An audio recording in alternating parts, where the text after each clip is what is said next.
जोहार साथियों, आर्या सक्सेस मंत्र में आपका स्वागत है। हम लोग झारखंड सामान्य ज्ञान में इसमें भूगोल का पूरा सार पढ़ेंगे। जितना भी सारांश है भूगोल से रिलेटेड, जितने भी क्वेश्चन हैं, सारे क्वेश्चन का वन लाइनर पढ़ेंगे, जो कि झारखंड का आगामी जितने भी एग्जाम है, चाहे जेपीएससी प्रीलिम्स हो, जैसे सीजीएल यानी सचिवालय, दरोगा, एक्साइज पुलिस, जेटेट, झारखंड कक्षपाल, वनरक्षी, झारखंड पुलिस, झारखंड हेलीकॉप्टर और भी जितनी आगामी झारखंड से संबंधित एग्जाम है, सभी एग्जाम के लिए बहुत ही महत्वपूर्ण है। क्योंकि मैंने इसे बहुत ही सारांश में यानी शॉर्ट में जितने भी भूगोल, झारखंड के जितने भी भूगोल के प्रश्न है, सारे इंपॉर्टेंट क्वेश्चन को कवर किया। इसलिए वीडियो को आप एक बार जरूर देखिए, आपको भूगोल का सारा प्रश्न यहीं से याद हो जाएगा। आपको कहीं से फिर दोबारा रटने की जरूरत नहीं होगी। तो चलिए आज का सेशन शुरू करते हैं। थोड़ा सा लंबा वीडियो होगा, लेकिन आपका सारा भूगोल का क्वेश्चन कवर कर रहा हूं मैं इस वीडियो में। तो चलिए पहला प्रश्न है, बोल रहा है कि सबसे पहले तो जानेंगे कि झारखंड किस गोलार्ध में स्थित है। तो यानी कि ये पृथ्वी है, ठीक ना। तो ये पृथ्वी में 0 डिग्री यानी भूमध्य रेखा इसको बोलते हैं। और भारत हमारा कहाँ है, इसके जस्ट ऊपर में भारत है। तो भारत यानी देखते हैं कि ये उधर नॉर्थ बोलते हैं, इधर साउथ बोलते हैं, इधर ईस्ट, इधर वेस्ट, पूरब, पश्चिम, उत्तर, दक्षिण। तो जब भारत उत्तर में है तो झारखंड भी कहाँ होगा, उत्तर में ही। तो झारखंड किस गोलार्ध में स्थित है, तो यानी गोला का आधा भाग गोलार्ध बोलते हैं उसको। तो नॉर्थ में यानी उत्तरी गोलार्ध, दक्षिण साउथ तरफ यानी दक्षिणी गोलार्ध। तो झारखंड किस गोलार्ध में स्थित है, उत्तरी गोलार्ध में, ठीक। दूसरा प्रश्न है, दूसरा बोल रहा है कि झारखंड का जो अक्षीय विस्तार जो है, अक्षांशीय विस्तार जो है वह 21 डिग्री 58 मिनट 10 सेकेंड से उत्तरी अक्षांश से 25 डिग्री 18 मिनट तक है। अब समझेंगे, मान लेते कि झारखंड यहाँ पे है, इस जगह पे झारखंड है, तो यानी ये 0 डिग्री ऐसे करके 1 2 ऐसे करके जाएंगे, तो झारखंड मान लेते हैं यहाँ से यहाँ तक के बीच का झारखंड है, ठीक। तो 21 डिग्री यानी 21 डिग्री, इसको यहाँ से 21 और यहाँ तक 25 यानी 21 से 25 डिग्री ये उत्तरी अक्षांश यानी उत्तर की तरफ है। तो 21 से 25 यानी 21 डिग्री 58 मिनट 10 सेकेंड से 25 डिग्री 18 मिनट तक है। समझ में आ गया। उसके बाद बोल रहा है कि झारखंड का राज्य का जो है ना देशांतरीय विस्तार कैसे देखते हैं। तो झारखंड यहाँ पे है, तो यहाँ से इधर से लेंगे तो 0 डिग्री ऐसे करके 1 2 ऐसे करके जाएंगे, तो यहाँ से झारखंड यहाँ तक है, यानी यहाँ से यहाँ तक देखेंगे, ठीक। तो 0 ऐसे करके चलेंगे तो बोला कि 83 से कहाँ तक है, 87 यानी ये 83 हो गया और यहाँ तक 87 यानी यहाँ से यहाँ, ठीक। यानी यहाँ से यहाँ तक के बीच है। तो यानी 83 डिग्री 19 मिनट 50 सेकेंड से पूर्वी देशांतर से यानी पूर्वी, तो पूर्वी यानी पूरब की तरफ है, ठीक। दिख भी रहा है पूरब में, पूर्वी देशांतर से 87 डिग्री 57 मिनट पूर्वी देशांतर के मध्य स्थित है, ठीक। समझ में आ गया। अक्षांशीय और देशांतरीय विस्तार आपको समझ में आ गया होगा। अगला हम लोग देखते हैं, झारखंड का जो है ना उत्तर से दक्षिण तक की लंबाई 380 किलोमीटर है। यानी उत्तर से दक्षिण की लंबाई 380 और झारखंड का पूरब से पश्चिम तक की जो यानी लंबाई जो है यानी चौड़ाई वो 463 किलोमीटर। इसको आप समझते हैं।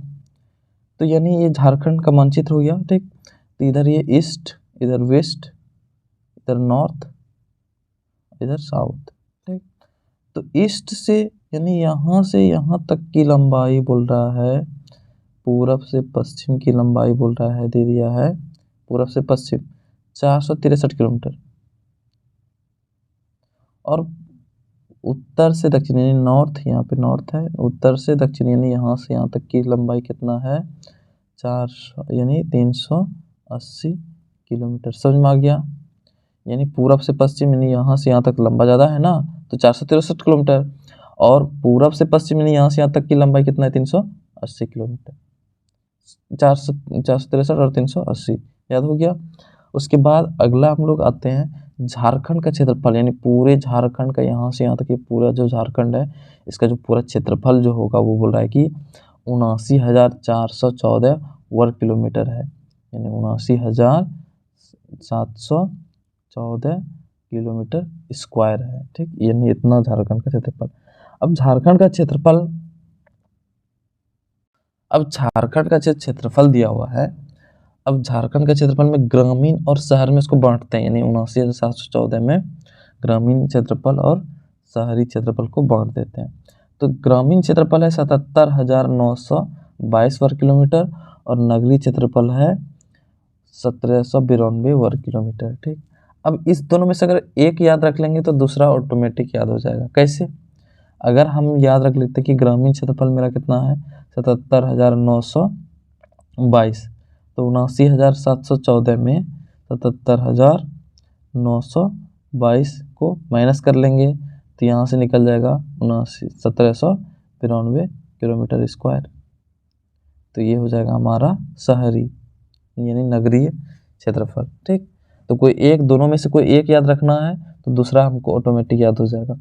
तो ग्रामीण क्षेत्रफल 77,922 वर्ग किलोमीटर। ठीक, और शहरी क्षेत्रफल कितना है, नगरीय क्षेत्रफल 1792 वर्ग किलोमीटर। अब बोल रहा है कि झारखंड का जो क्षेत्रफल है पूरे भारत का क्षेत्रफल का कितना प्रतिशत है, तो 2.42%, यानी पूरा भारत जो है उसका क्षेत्रफल का जो है वो जो यानी भाग है, पूरा भारत है, उसी में से झारखंड इतना सा है। तो पूरे भारत के क्षेत्रफल का ये 2.42% है, 2.42% है। ठीक, क्षेत्रफल की दृष्टि से देखेंगे कि झारखंड का जो स्थान है वह 16वां स्थान है। क्षेत्रफल की दृष्टि से झारखंड का स्थान क्या है, 16वां। अब जब बिहार से अलग हुआ था झारखंड, तो यानी उसका कितना प्रतिशत भाग अलग हुआ था। पूरा मान लेते हैं कि ये बिहार है, तो यानी पूरा बिहार 100% मानते हैं। ठीक, इसी से क्या हुआ था कि 46% भूभाग को अलग करके, यानी अगर यहाँ से यहाँ तक रहता तो 50%, लेकिन क्या किया, थोड़ा सा कम, तो यहाँ से इतना यानी 46%, तो ये बिहार झारखंड हो गया। और उसके बाद 54% इसको बिहार। तो झारखंड जो बोल रहा है कि कितना प्रतिशत भाग अलग, बिहार का कितना प्रतिशत भाग अलग होकर झारखंड बना, तो 46%। ठीक, अगला आते हैं हम लोग। अब क्षेत्रफल की दृष्टि से झारखंड का सबसे बड़ा प्रमंडल, तो झारखंड में कितने प्रमंडल है, 5।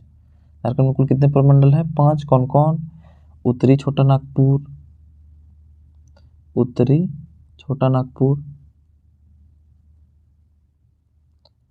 दक्षिणी छोटा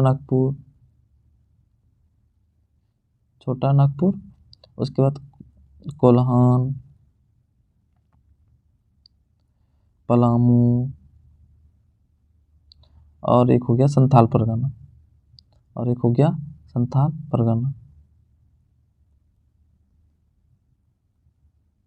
ठीक, तो 5 प्रमंडल है। तो सबसे बड़ा प्रमंडल याद रखना है कि उत्तरी छोटा नागपुर है। सबसे बड़ा प्रमंडल कौन है, उत्तरी छोटा नागपुर।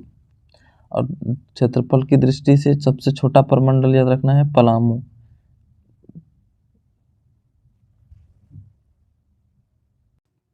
तो सबसे बड़ा प्रमंडल जो है उत्तरी छोटा नागपुर, इसमें कुल 7 जिला है।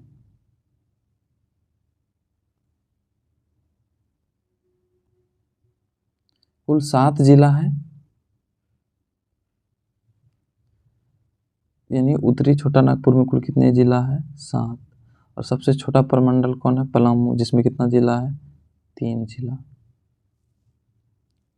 ठीक, क्षेत्रफल की दृष्टि से पूछा जा रहा है, ये याद रखना है कि क्षेत्रफल की दृष्टि से पूछा जा रहा है, संख्या की दृष्टि से नहीं, क्योंकि कोल्हान प्रमंडल में भी 3 ही जिला है। ठीक, तो यानी हम क्षेत्रफल की दृष्टि से पढ़ा रहे हैं, लेकिन जिला भी याद रख लेना कि कुल कितना उत्तरी छोटा नागपुर में है, 7 जिला, पलामू में 3, कोल्हान में भी 3 है, संथाल परगना में 5 जिला, ऐसे करके। ठीक, अगला हम लोग आते हैं कि क्षेत्रफल की दृष्टि से झारखंड का सबसे बड़ा जिला कौन सा है, तो पश्चिमी सिंहभूम। याद रखने की सबसे बड़ा जिला यानी क्षेत्रफल की दृष्टि से कौन है, पश्चिमी सिंहभूम। और क्षेत्रफल की दृष्टि से झारखंड का सबसे छोटा जिला कौन है, रामगढ़। क्षेत्रफल की दृष्टि से झारखंड का सबसे छोटा जिला कौन है, रामगढ़। अगला हम लोग देखते हैं कि झारखंड की जो आकृति वो कैसी है। ये एग्जाम में पूछ सकता है कि झारखंड की आकृति कैसी है, तो चतुर्भुजाकार, यानी झारखंड की आकृति कैसी है, चतुर्भुजाकार। अब हम लोग देखते हैं झारखंड की भौगोलिक सीमा, भौगोलिक सीमा के बारे में। तो यानी उत्तर में बिहार है, दक्षिण में उड़ीसा, पूर्व में यानी पश्चिम बंगाल और पश्चिम में छत्तीसगढ़ और उत्तर प्रदेश है। तो इसी को हम लोग चलिए देखते हैं मैप में। तो सबसे पहले तो झारखंड का मैप में हम लोग देखते हैं कि ईस्ट ये हो गया, वेस्ट, नॉर्थ, साउथ, ठीक। तो बोला कि ईस्ट में वेस्ट बंगाल यानी है WB, वेस्ट बंगाल। उसके बाद फिर बोल रहा कि ईस्ट, उसके तो वेस्ट में यानी पश्चिम में CG, छत्तीसगढ़ यानी CG, और उत्तर प्रदेश इसी जगह गढ़वा के पास लगा हुआ है उत्तर प्रदेश। और उसके बाद फिर दिया कि नॉर्थ में बिहार, नॉर्थ में बिहार है। उसके बाद फिर बोल रहा है कि साउथ तरफ कौन है, उड़ीसा, साउथ तरफ उड़ीसा। अब इसको और अच्छा से देखते हैं मैप में, तो देखते हैं, ध्यान देना कि ईस्ट, वेस्ट, नॉर्थ, साउथ हो गया। तो ईस्ट तरफ देखिए, ध्यान देना कि पश्चिम बंगाल है, ठीक ना। कहाँ से कहाँ तक है, तो यहाँ से लेकर यहाँ तक के बीच, यहाँ से यहाँ तक में पश्चिम बंगाल है। और पश्चिम बंगाल से झारखंड की कितनी जिलाएं लगती है, तो 10 जिला। उसके बाद फिर दूसरा देखते हैं, पश्चिम में तरफ देखते हैं। तो पश्चिम में जो है छत्तीसगढ़ है, यानी यहाँ से यहाँ तक छत्तीसगढ़। और इसी जगह गढ़वा, एक ही मात्र जिला जो है ना, गढ़वा ही लगती है। यहाँ से यहाँ तक इतना सा बॉर्डर में गढ़वा का बॉर्डर जो लगता है ना, यूपी के साथ लगता है। तो इसीलिए क्वेश्चन पूछा है कि झारखंड का कौन एकमात्र जिला है जिसका बॉर्डर जो है यूपी से लगता है, तो क्या होगा, गढ़वा यानी यूपी। उसके बाद छत्तीसगढ़ में समझ में आ गया, यानी छत्तीसगढ़ वेस्ट में है और यूपी भी वेस्ट में। नॉर्थ तरफ क्या है, बिहार है, और साउथ तरफ क्या है, उड़ीसा, ठीक। तो वेस्ट बंगाल से कितना जिला लगता है, 10। बिहार से भी याद रखना है कितना जिला रखना लगता है, 10 जिला। वेस्ट बंगाल से भी 4 जिला लगता है, वेस्ट बंगाल से 4 जिला, और उड़ीसा से भी 4। अब देखते हैं कि कौन कौन जिला लगता है, वो भी देख लेते हैं। तो वेस्ट बंगाल में कौन कौन जिला लग रहा है, साहिबगंज, पाकुड़, दुमका, धनबाद। उसके बाद फिर है बोकारो, रांची, वेस्ट सिंहभूम, और यहीं पे होगा सरायकेला खरसावां, ये वेस्ट सिंहभूम यानी सरायकेला खरसावां।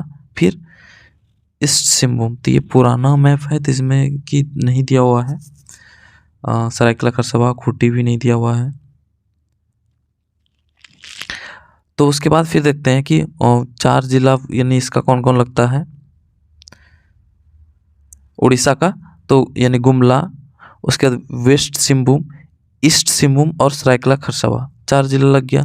अब देखते हैं कि छत्तीसगढ़ के साथ कौन कौन जिला बॉर्डर शेयर करता है, तो गढ़वा, पलामू, गुमला, और एक सिमडेगा होगा, यहाँ पे सिमडेगा, ये हो गया। इस तरह से फिर बिहार की तरफ आते हैं। बिहार की तरफ हो जाएगा गढ़वा, पलामू, चतरा, और एक यहाँ छोटा लातेहार, हजारीबाग, कोडरमा, गिरिडीह, देवघर, दुमका, गोड्डा, साहिबगंज। इस तरह से बिहार के साथ 10 याद रखना, बिहार के साथ 10 जिला। उसके बाद फिर वेस्ट बंगाल के साथ 10 जिला, छत्तीसगढ़ के साथ 4 जिला, और उड़ीसा के साथ 4 जिला अपना बॉर्डर शेयर करता है। तो चलिए हम लोग अब आगे बढ़ते हैं। तो बोला कि झारखंड में कुल कितना राज्य को स्पर्श करता है झारखंड, तो 5। कौन कौन, तो उत्तर प्रदेश, छत्तीसगढ़, पश्चिम बंगाल, बिहार और उड़ीसा, ठीक। तो 5 जिला यानी 5 राज्य स्पर्श करती है झारखंड से। तो उसके बाद फिर बोल रहा है कि झारखंड का सबसे लंबी सीमा रेखा कौन सा राज्य से लगी हुई है, तो बिहार के साथ। झारखंड का सबसे लंबी सीमा याद रखना है किस राज्य के साथ लगा हुआ है, तो बिहार के साथ। झारखंड की कुल बिहार से कितना जिला स्पर्श करती है, तो झारखंड का कुल 10 जिला भी तुरंत पढ़ाए हैं। उसके बाद बोला कि यानी अब इसके बाद कुछ कुछ पॉइंट जो कि एग्जाम में पूछा जाता है। तो पलामू, चतरा, कोडरमा जो है ये पूछेगा इस तरह से एग्जाम में कि कोडरमा किस राज्य से अपना यानी स्पर्श करती है बॉर्डर को। तो इस तरह से ऑप्शन दे देगा। तो कोडरमा किसके साथ, यानी पलामू, चतरा, कोडरमा ये बिहार के साथ स्पर्श करती है। कोडरमा जो है ना बिहार के, अब क्वेश्चन ये एक बार एग्जाम में पूछा जा चुका है कि कोडरमा जो है बिहार का नवादा जिला को स्पर्श करती है। याद रखना है, बहुत इंपॉर्टेंट प्रश्न है। कोडरमा जो है बिहार का नवादा जिला को स्पर्श करती है। झारखंड का एकमात्र गढ़वा जिला है, ये भी पढ़ा चुके हैं अभी, जो कि उत्तर प्रदेश को स्पर्श करती है।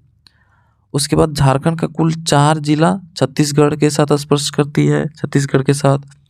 तो छत्तीसगढ़ के साथ कौन कौन, गढ़वा, लातेहार, गुमला, सिमडेगा।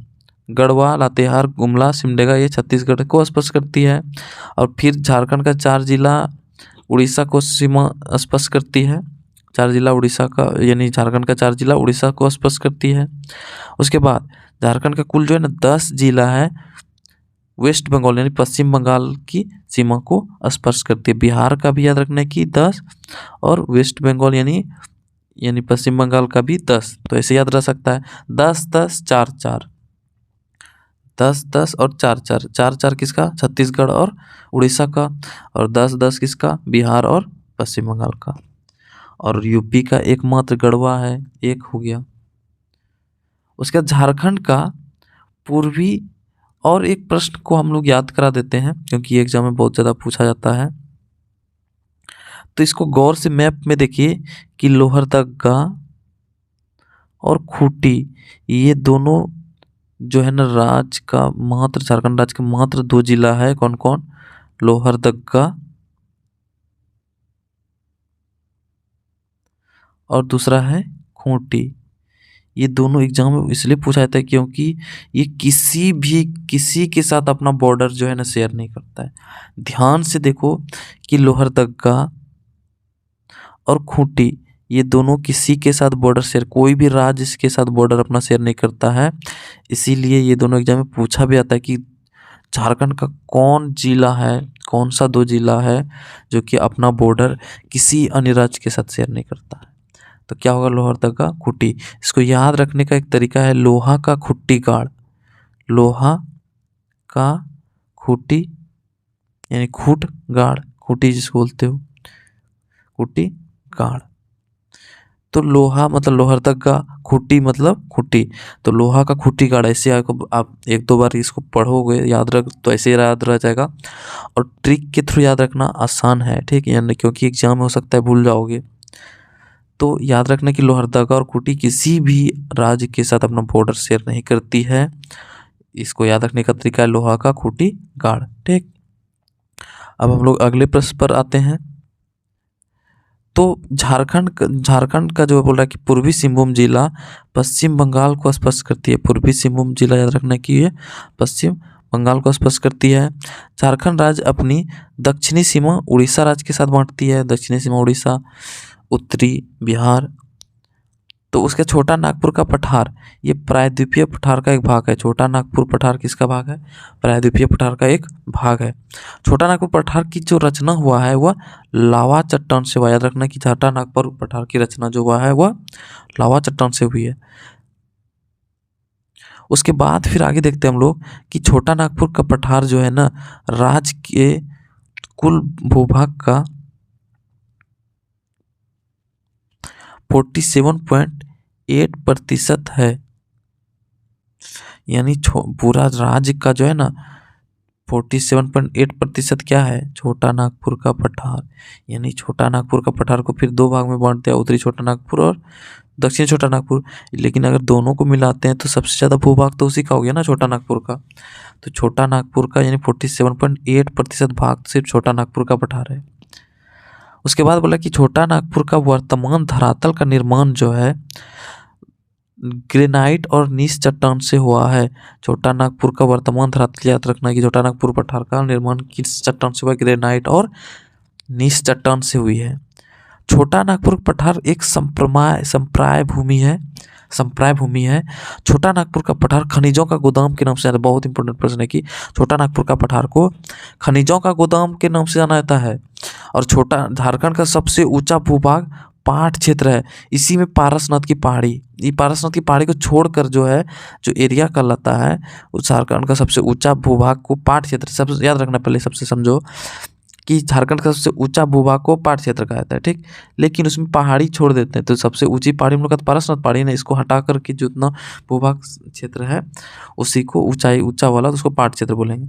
झारखंड का सर्वोच्च शिखर पारसनाथ है, जिसकी समुद्र तल से ऊंचाई 1365 मीटर है। और यह कौन सा जिला में है? गिरिडीह जिला में, झारखंड के गिरिडीह जिला में है। और यानी सर्वोच्च शिखर जो पारसनाथ है, पारसनाथ पे ही सर्वोच्च शिखर, इसका नाम है सम्मेद शिखर।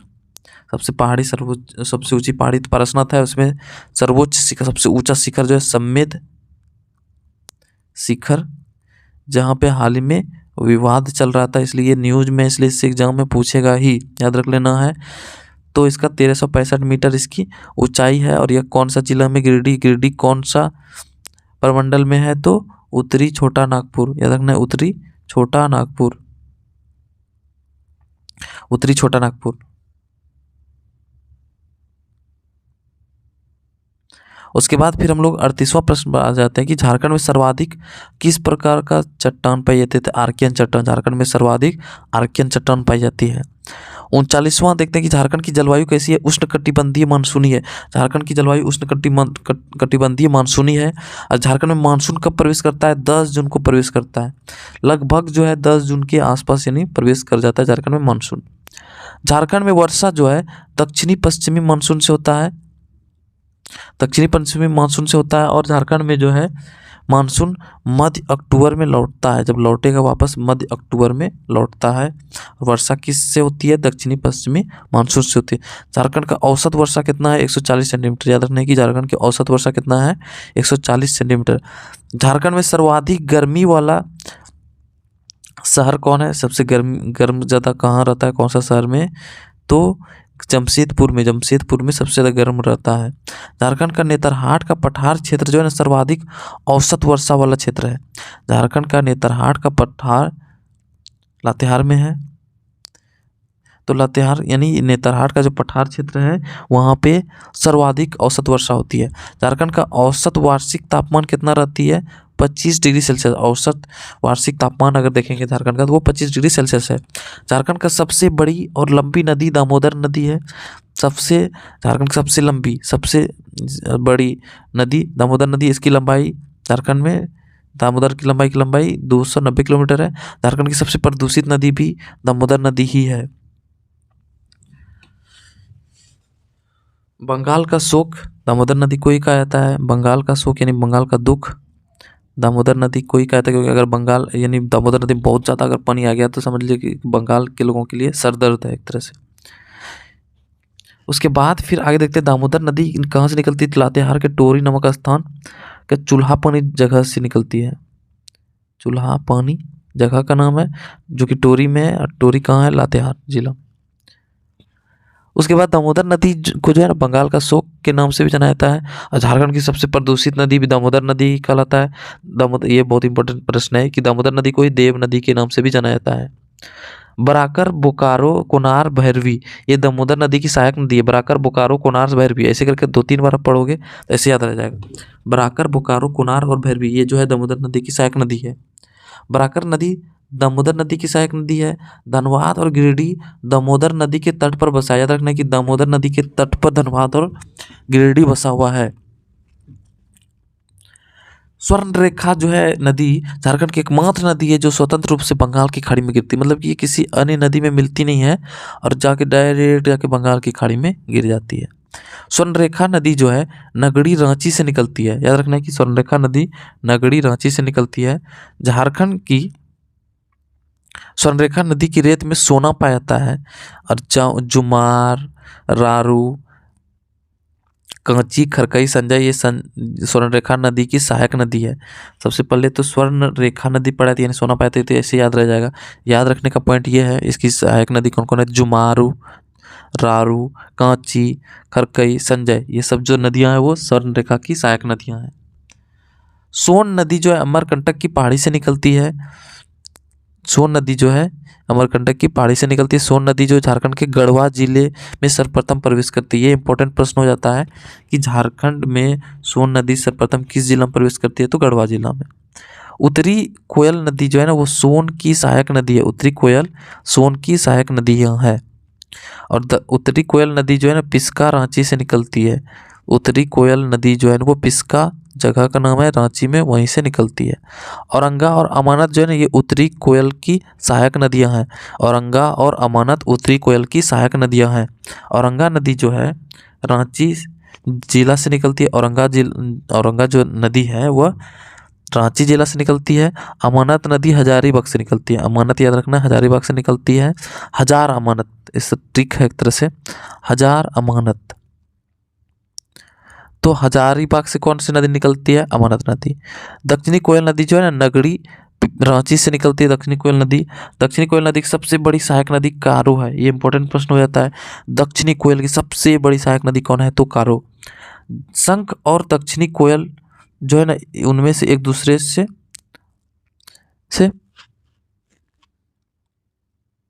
यानी शंख और दक्षिणी कोयल नदी, ये नदी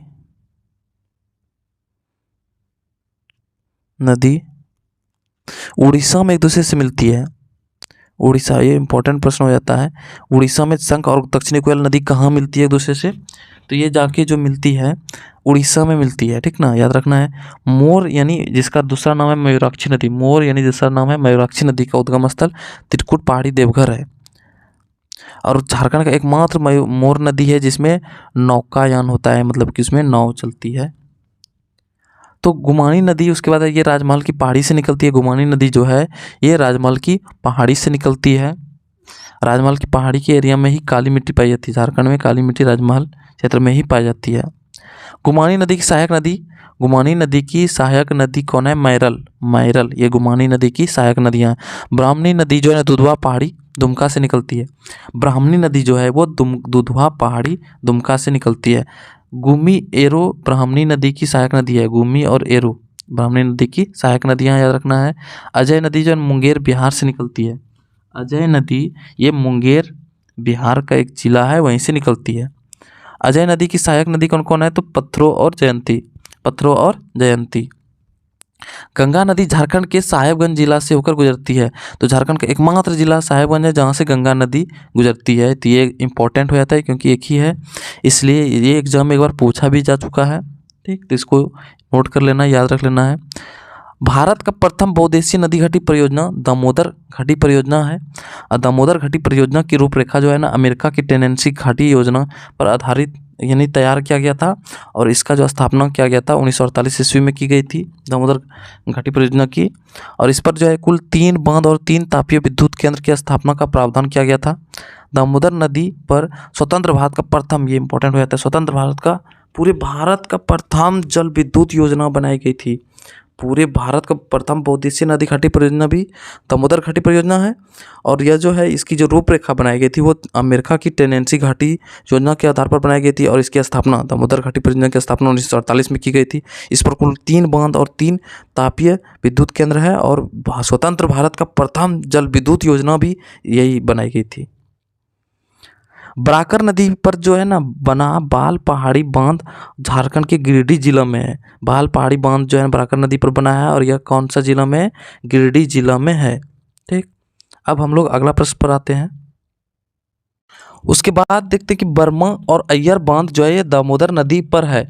बर्मा और अय्यर बांध कौन सा नदी पर है, तो दामोदर नदी पर। बोकारो तापीय विद्युत गृह, चंद्रपुरा तापीय विद्युत गृह एवं दुर्गापुर तापीय विद्युत गृह ये दामोदर घाटी परियोजना में सम्मिलित है। यानी तीनों ये जो है ये तापीय विद्युत गृह ये दामोदर घाटी परियोजना में सम्मिलित है। कौन कौन, बोकारो तापीय विद्युत गृह, चंद्रपुरा और दुर्गापुर। बोकारो, चंद्रपुरा, दुर्गापुर ये तीनों दामोदर घाटी परियोजना में सम्मिलित है। स्वर्ण रेखा परियोजना बहुउद्देशीय परियोजना का जो है यह 3 राज्य झारखंड, पश्चिम बंगाल और उड़ीसा से संबंध है। ठीक, यानी स्वर्णरेखा परियोजना जो बनाया गया था, स्वर्णरेखा परियोजना बहुउद्देशीय परियोजना जो ये 3 राज्यों का सम्मिलित परियोजना है। कौन कौन? झारखंड, पश्चिम बंगाल और उड़ीसा। ये इंपॉर्टेंट है, याद रख लेना है। और इसका शुरुआत जो हुआ था 5वीं पंचवर्षीय योजना के दौरान हुआ था। 5वीं पंचवर्षीय योजना के दौरान इसकी शुरुआत की गई थी।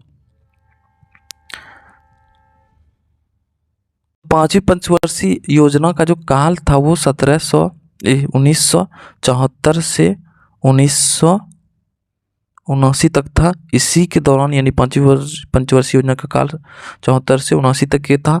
और इसी काल में क्या हुआ था? स्वर्णरेखा परियोजना बहुउद्देशीय परियोजना का यानी नींव रखा गया था, यानी इसी दौरान बन रहा था।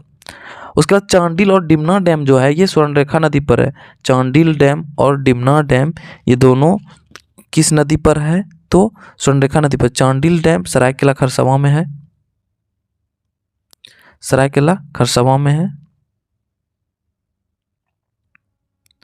और उसके बाद डिमना डैम जमशेदपुर में है, यानी पूर्वी सिंहभूम।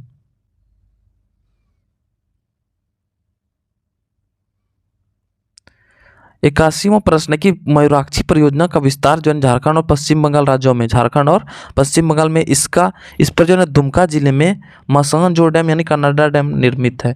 मयूराक्षी परियोजना के विस्तार जो है झारखंड और पश्चिम बंगाल 2 राज्य से मिलकर है। और इसका दुमका जिला में जो है मयूराक्षी नदी पर ही मसानजोर डैम यानी जिसका दूसरा नाम कनाडा डैम है। तो क्वेश्चन एग्जाम में पूछा भी जाता है कि मसानजोर का दूसरा नाम क्या है, तो ऑप्शन में दिया रहेगा तो कनाडा डैम। ठीक, अगला प्रश्न पर आते हैं। मैथन जल विद्युत परियोजना धनबाद जिले में स्थित है। मैथन जल विद्युत परियोजना ये धनबाद जिला में स्थित है। तिलैया जल विद्युत परियोजना कोडरमा जिला में। तिलैया, कोडरमा, मैथन, धनबाद। पंचेत जल विद्युत शक्तिगृह जो है ये दामोदर नदी पर स्थित है। पंचेत जो है ये दामोदर नदी पर स्थित है। झारखंड का सबसे ऊंचा जलप्रपात बूढ़ाघाघ है। बूढ़ाघाघ है जो कि लातेहार में है और इसकी ऊंचाई पूछ देता कभी कभी एग्जाम में 450 फीट है, 450 फीट में है। सबसे ऊंचा जलप्रपात बूढ़ाघाघ है, लातेहार में है।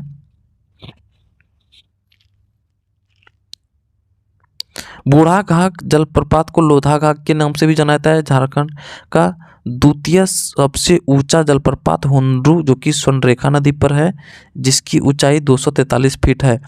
10वां जलप्रपात रांची जिले में स्थित है। ये पूरा पॉइंट याद रख लेना है कि बूढ़ाघाघ का दूसरा नाम लोधाघाघ है। झारखंड का दूसरा सबसे ऊंचा जलप्रपात हुंड्रू जलप्रपात है जो कि स्वर्णरेखा नदी पर है, इसकी ऊंचाई 243 फीट है। और लोधाघाघ यानी बूढ़ाघाघ का कितना है? 450 फीट है, 450 फीट है।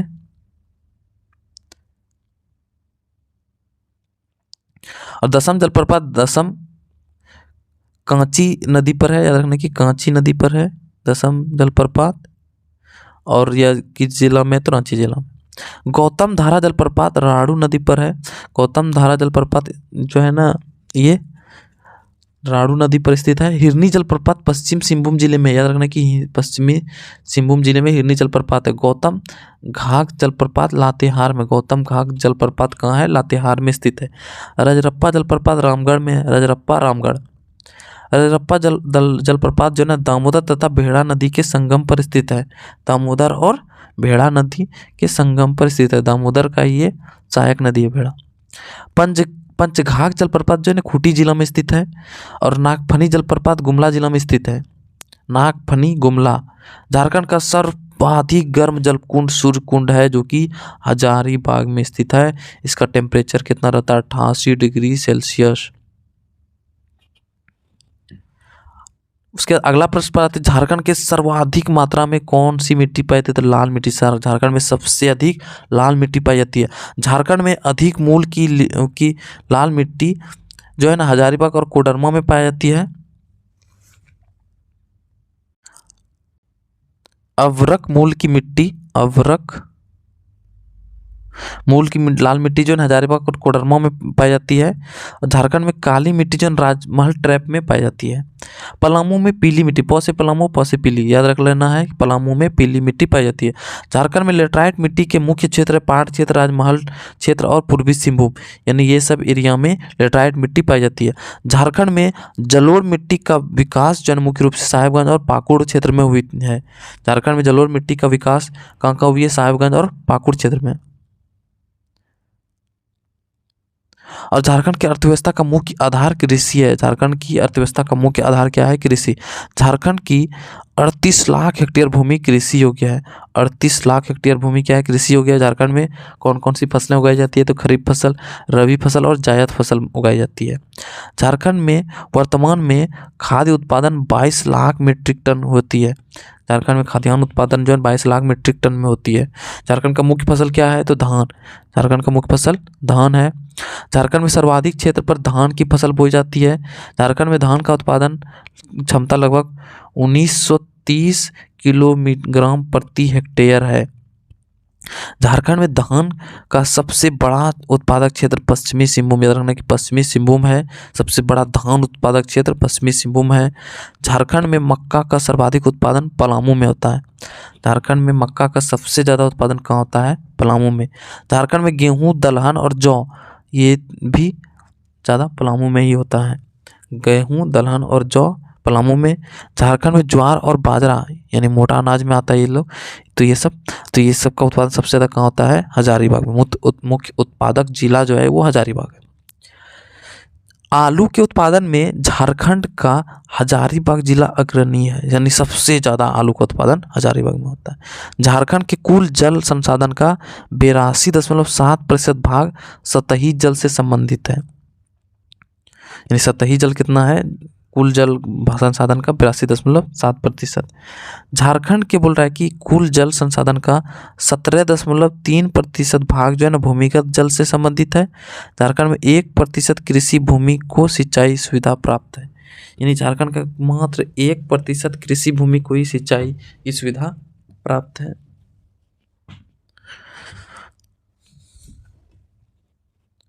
झारखंड का सिंचाई का प्रमुख साधन कुआं है। यानी सबसे प्रमुख साधन क्या है? कुआं है। यानी मुख्य संसाधन यानी साधन क्या है सिंचाई का? तो कुआं। 29.5% भाग पर कुआं द्वारा सिंचाई किया जाता है। सोचो कि पूरे भूभाग जितना है उसका 29.5% केवल कुआं से ही सिंचाई की जाती है उस पर।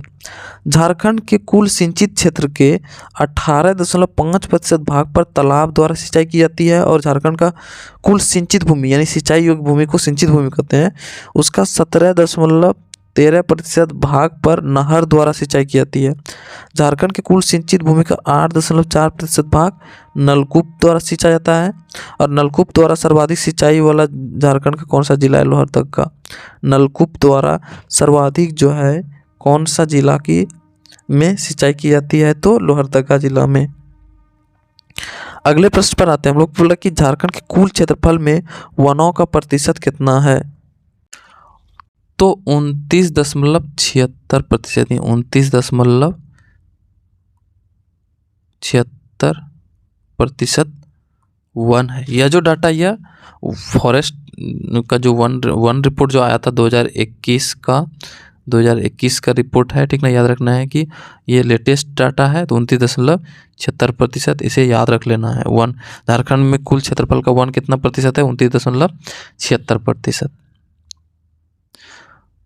उसके बाद बोला कि झारखंड के कुल वनों का लगभग 3.31% हिस्सा झारखंड में मिलता है। यानी भारत का कुल जितना भी वन है उसका लगभग हमारे झारखंड में कितना प्रतिशत है? 3.31% हिस्सा झारखंड में।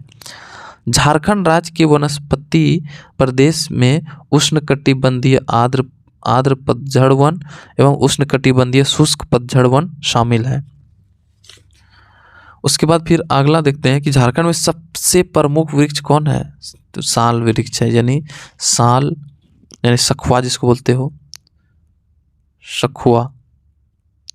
तो ये प्रमुख यहाँ का वृक्ष है। साल वृक्ष को पर्णपाती वनों का राजा भी कहा जाता है। साल वृक्ष को ही पर्णपाती वनों का राजा कहा जाता है। भारत में कुल तसर का उत्पादन 60% भाग केवल झारखंड में होता है। भारत के कुल तसर का जो इतना उत्पादन उसका 60% भाग केवल झारखंड में होती है। भारत के कुल लाह उत्पादन का जो है ना 50% भाग केवल झारखंड में होता है। देश का में लाह का सर्वाधिक उत्पादन कौन सा जिला में होता है? तो झारखंड। कौन सा राज्य में होता है? तो झारखंड राज्य में होता है। झारखंड में कुल 11 वन्य प्राणी आश्रय स्थल है, वन्य प्राणी स्थल है। झारखंड में एक राष्ट्रीय उद्यान अवस्थित है, बेतला नेशनल पार्क, जो कि लातेहार में है। झारखंड में मात्र एक राष्ट्रीय उद्यान है, यानी नेशनल पार्क, जिसका नाम है बेतला नेशनल पार्क। ये कौन सा जिला में है? लातेहार में है, जिसको राष्ट्रीय दर्जा प्राप्त है। बाघ के संरक्षण के लिए किसके लिए प्रसिद्ध है? बाघ के संरक्षण के लिए, जहाँ हाल ही में अभी जो है यानी मार्च मंथ में बाघ देखा गया है। मार्च 2023 में यहाँ पे बाघ देखा गया है। ठीक, विश्व में सर्वप्रथम बाघों की गणना 1932 में बेतला में ही की गई थी। ये बहुत ही इंपॉर्टेंट हो जाता है कि विश्व में सर्वप्रथम बाघों की गणना कहाँ की गई थी? बेतला में। कब की गई थी? 1932 में। झारखंड का सबसे बड़ा उद्यान पलामू अभयारण्य लातेहार में है। सबसे बड़ा उद्यान जो है वो पलामू अभयारण्य है, जो कि लातेहार में। पलामू में प्रोजेक्ट टाइगर की स्थापना 1972 में की गई थी। हजारीबाग अभयारण्य की स्थापना 1976 में। हजारीबाग अभयारण्य की स्थापना 1976, पलामू में प्रोजेक्ट टाइगर की स्थापना 1972 में की गई थी। ये इंपॉर्टेंट है। महुआ डाउन अभयारण्य लातेहार में है, जो कि 1976 में भेड़िया के लिए प्रसिद्ध है। महुआ डाउन किसके लिए प्रसिद्ध है? भेड़िया के लिए, और ये लातेहार में इसकी स्थापना 1976 में की गई थी। हजारीबाग अभयारण्य का भी स्थापना 1976 में हुआ था। दलमा अभयारण्य, जो कि पूर्वी सिंहभूम जिले में स्थित है, यह हाथी के लिए प्रसिद्ध है। दलमा अभयारण्य की स्थापना 1976 में, इसका भी स्थापना 1976 में हुआ है। झारखंड में दलमा यानी पूर्वी सिंहभूम, याद रखना कि दलमा पूर्वी सिंहभूम में हाथी परियोजना की शुरुआत की गई थी। झारखंड में दलमा से क्या क्या था? हाथी परियोजना की शुरुआत की गई थी। तोपचांची अभयारण्य धनबाद के मध्य एक खूबसूरत झील हरी पहाड़ी स्थित है। तोपचांची अभयारण्य ये कहाँ है? धनबाद में। इसी के मध्य में क्या है? तोपचांची अभयारण्य में ही खूबसूरत सा एक झील है, जिसका नाम है हरी पहाड़ी। लवालोंग अभयारण्य ये जो है, लवालोंग अभयारण्य ये जो है चतरा जिला में है, जिसकी स्थापना 1978 में की गई थी। कोडरमा अभयारण्य की स्थापना 1985 ईस्वी में की गई थी। कोडरमा अभयारण्य की स्थापना 1985 ईस्वी में हुई थी। पालकोट अभयारण्य, जो कि गुमला जिले में है, इसकी स्थापना 1990 ईस्वी में हुआ था। उसके बाद फिर हम लोग देखते हैं पारसनाथ अभयारण्य, जो कि गिरिडीह जिले में स्थित है। इसकी स्थापना 1981 ईस्वी में, याद रखना कि गिरिडीह जिला में है पारसनाथ अभयारण्य। इसका स्थापना 1981 ईस्वी में किया गया था। उधवा झील पक्षी विहार साहेबगंज जिले में 1991 ईस्वी में स्थापित की गई थी। उधवा झील पक्षी विहार साहेबगंज जिले में 1991 ईस्वी में स्थापित की गई थी। राजमहल जीवाश्म यानी फॉसिल अभयारण्य साहेबगंज जिला में स्थित है, और बिरसा भगवान जैविक उद्यान और मांझी रांची में 1994 में स्थापित की गई थी। बिरसा भगवान जैविक उद्यान और मांझी रांची 1994 ईस्वी में इसकी स्थापना की गई थी। बिरसा मृग विहार कालामाटी खूंटी में स्थित है। मगरमच्छ प्रजनन केंद्र मोटा यानी ये रांची में स्थित है, और जवाहरलाल नेहरू जैविक उद्यान ये बोकारो में, ये इंपॉर्टेंट हो जाता है। जवाहरलाल नेहरू जैविक उद्यान ये बोकारो में स्थित है। मगरमच्छ प्रजनन केंद्र ये मोटा रांची में स्थित है।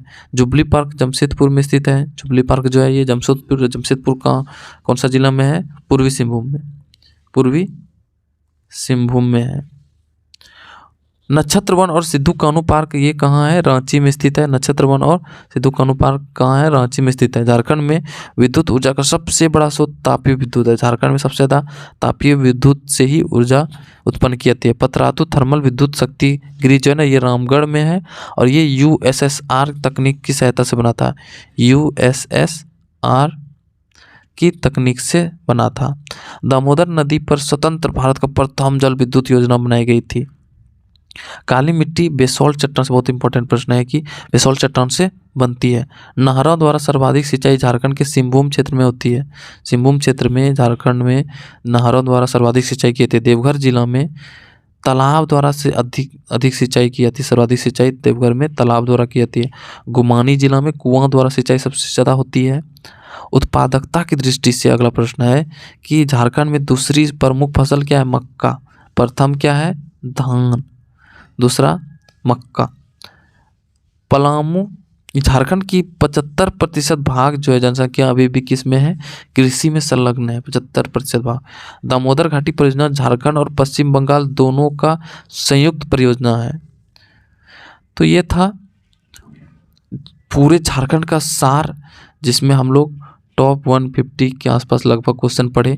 जो कि झारखंड के आगामी जितनी भी एग्जाम है, जितना भी एग्जाम है, इसके लिए बहुत इंपॉर्टेंट है। 100% गारंटी की भूगोल से संबंधित, अगर झारखंड के भूगोल से संबंधित क्वेश्चन पूछेगा, इनसे तो रहेगा ही 100%, इससे बाहर रहेगा ही नहीं ऑब्जेक्टिव क्वेश्चन में। इसलिए आप 1-2 बार वीडियो को देखिए, आपको सारा प्रश्न याद हो जाएगा। और वीडियो के लास्ट तक बने रहे तो उसके लिए बहुत बहुत धन्यवाद। और हाँ, इतना मेहनत से पढ़ाया हूँ, आप ज़रूर है कि इसको ज़्यादा से ज़्यादा शेयर ज़रूर कर दीजिएगा ताकि ज़्यादा से ज़्यादा स्टूडेंट तक पहुँच सके। तो चलिए वीडियो को यहीं समाप्त करते हैं। ऐसे ही हंसते रहिए, मुस्कुराते रहिए और देखते रहिए आर्या सक्सेस मंत्रा को। तो धन्यवाद, जय हिंद।